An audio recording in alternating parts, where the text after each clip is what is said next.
In terms of your shaft, what we're going to try to do is get that right arm and that club in line. If you look at that, you got that where the putter now is a bit toe up, a little bit toe. This is your old one, obviously.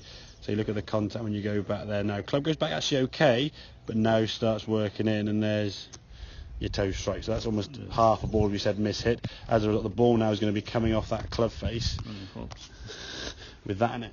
So when you miss the ball then to the right, where's your club going to want to go?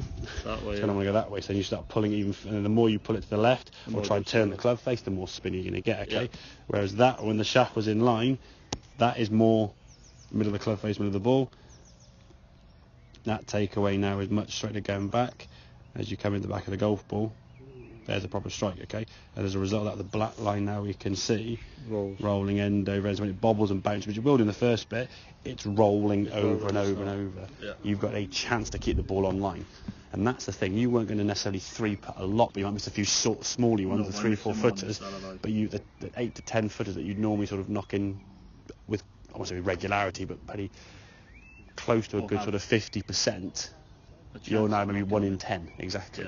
Because the ball, and I think in some ways I firmly believe that with putting, not so much at your level, because you are a good putter and obviously a good golfer, but I think a lot of people, I was having a conversation with a couple of guys this week and stuff, I said, there are 3 elements in a putt that I think people get wrong and hold the ball.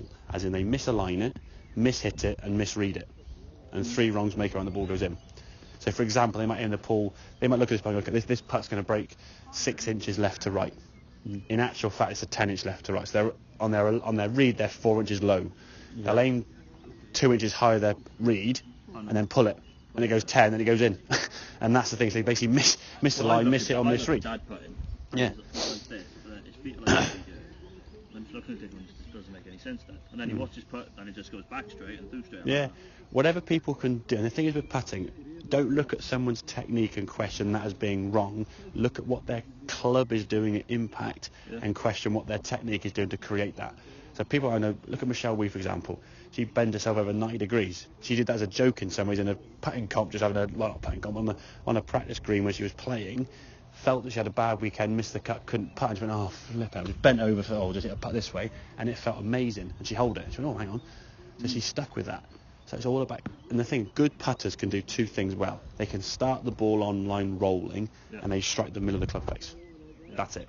If you can do that, you've got a chance. Now, just because you do that doesn't mean you're going to be a good putter, but that is what good putters do. So if you're towing it and spinning it, it's a guess. So I would say, if you can, this is why I actually have at home with Alistair with the playroom, he'll be in there doing a few putts. I'll put a putter in there and have a few putts just with a club on the floor. I just try and hit a few putts, and I go for 10 minutes, if that, to be fair. I just hit a few balls trying to get the line to roll.